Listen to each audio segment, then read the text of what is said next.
पूज्यते, आपने अभी बताया कि आपका कैसे बचपन से ही आध्यात्मिक प्रवास शुरू था, लेकिन आप जब इतने कम आयु में साधना में आई तो साधना करते करते आपने अपना शिक्षण भी शुरू रखा था। तो शालेय शिक्षण और महाविद्यालयीन शिक्षण, तो इस दौरान आपका किस प्रकार प्रवास रहा है, उसके बारे में हमें थोड़ा बताइए। मैं जब 9-10 साल की थी तब मेरी माँ ने मुझे ऐसे बड़ा रजिस्टर बना के दिया था, मुझे और मेरे भाई को।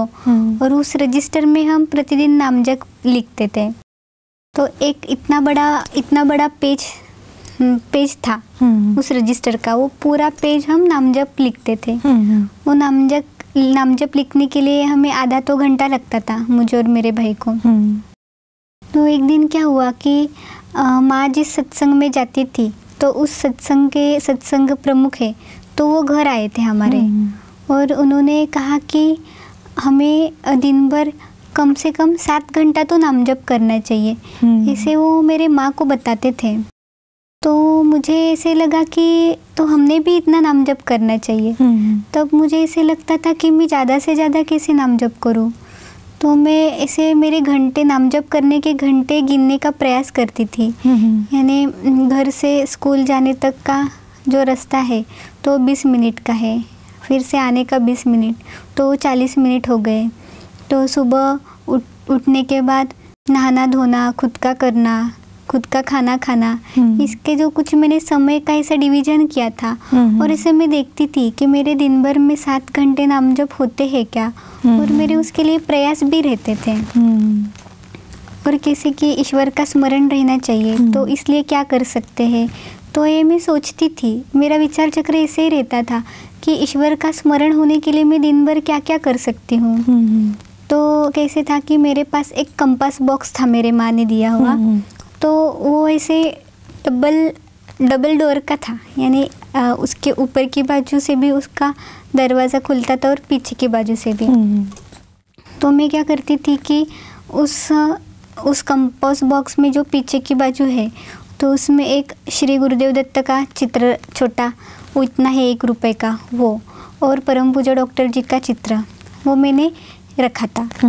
और तब ऐसी ना छोटी छोटी नाम पट्टियाँ आती थी, इतनी आकार की नाम पट्टियाँ। तो वो नाम पट्टियाँ भी मैंने कंपास बॉक्स में वो चिपकाई थी। तो ऐसे बीच बीच में मैं वो कंपास बॉक्स जब खोलती थी तब मुझे ऐसे स्मरण होता था कि मुझे नाम जप करना है, प्रार्थना करनी है। तो ऐसे स्कूल में जब थी तब मैं इस तरीके से वो ईश्वर का स्मरण कैसे हो सके, तो वो इसके लिए प्रयास करती थी। स्कूल में जब हम वही नोटबुक जो उपयोग करते हैं, तो उस वही के जो पन्ने रहते हैं, तो उसके पन्ने के ऊपर का जो मार्जिन रहता है, तो उसमें स्पेस रहती है। तो उसमें मैं प्रार्थना लिखती थी कि गुरुदेव जी को प्रार्थना लिखती थी, मुझे आपका दिन भर में स्मरण हो, आप ही सब कृति मुझसे करवा के ले रहे हैं, इसका मुझे एहसास हो।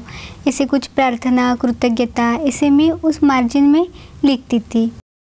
तो उससे क्या होता था, जब मैं पन्ना पलटती थी तो अगले पन्ने पे भी वो प्रार्थना मैंने लिखी हुई रहती थी। तो उसको देख के मुझे इसे प्रार्थना का स्मरण होता था। पूज्यते, आप जब ये वही के हर एक पन्ने पे वो प्रार्थना लिखती थी, तो जब ये वही आपके जो शिक्षक है वो देखते थे तो उनका प्रतिसाद क्या रहता था उसके बारे में? वो वही देखते थे और 1-2 शिक्षक ने पूछा भी था कि ये क्या है। तो मैंने उनको बताया था भी कि ये प्रार्थना है, ईश्वर को प्रार्थना की हुई है। तो उन्होंने फिर आगे कुछ नहीं कहा, यानी विरोध ऐसा नहीं करते थे। वैसे ही कैसे रहता था कि हमें बताया जाता था कि हर एक 15 मिनट के बाद प्रार्थना और कृतज्ञता करनी चाहिए। तो वो कैसे याद रखने का, तो उसके लिए एक उपाय योजना मैंने निकाली थी। मेरे जो घड़ी मुझे दी थी पिताजी ने, तो उस घड़ी की जो कांच रहती है डाइन उसकी, तो उसके ऊपर मैं ऐसे पेन से मार्क करती थी। यानी 12 बजने का जो कांटा है उस पे 3 का कांटा, 6 का और 9 का। यानी जब वो मिनट कांटा जब उस वहाँ जाता था। तो वो मार्क देखने के बाद मुझे इसे ध्यान में आता था कि अब भी मुझे प्रार्थना करनी है, कृतज्ञता व्यक्त करनी है। तो इस तरीके से ये उपाय योजना मैंने खोज के निकाली थी।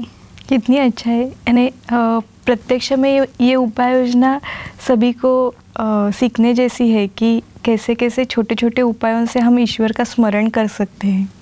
बहुत ही अच्छा है। और कैसे रहता था ताई कि मैं 9 साल की थी, तब मैं बाल संस्कार वर्ग में जाती थी। तो वहाँ का जो वहाँ पे जो कुछ भी सिखाते थे तो मैं वो कृति में लाने का प्रयास करती थी। और कैसे रहता था कि मेरी माँ सत्संग में जाती थी, तो माँ एक ऐसे नोटबुक लेके जाती थी, सत्संग में जो सिखाते हैं तो वो लिख के लाती थी। तो मुझे इसे बहुत लगता था कि वो क्या सीखती है, उनके सत्संग में क्या सिखाते हैं। मुझे उसकी ना बहुत जिज्ञासा रहती थी। तो माँ हर एक सत्संग होने के बाद माँ की वो नोटबुक में पढ़ती थी, उसमें कुछ कुछ ऐसे मुझे समझ में नहीं आता था, वो मैं माँ से पूछती थी। यानी कि जैसे ये रहता था, एक शब्द रहता था पूर्वजों का कष्ट। तो ये पूर्वज क्या रहते हैं, पूर्वजों का कष्ट क्या रहता है, वो मुझे पता नहीं रहता था। तो वो माँ की वही पढ़ के मैं उसको पूछती थी कि ये क्या रहता है, तो माँ मुझे उसके बारे में बताती थी। कभी ऐसे शब्द रहता था कि इस वस्तु से ये स्पंदन आते हैं, तो यानी स्पंदन क्या रहता है, तो मुझे समझ में नहीं आता था। तो ऐसे जो मुझे नहीं समझ में आता था वो मैं माँ से पूछती थी और उन्हें क्या सिखाते हैं सत्संग में, तो वो सीखने का प्रयास करती थी।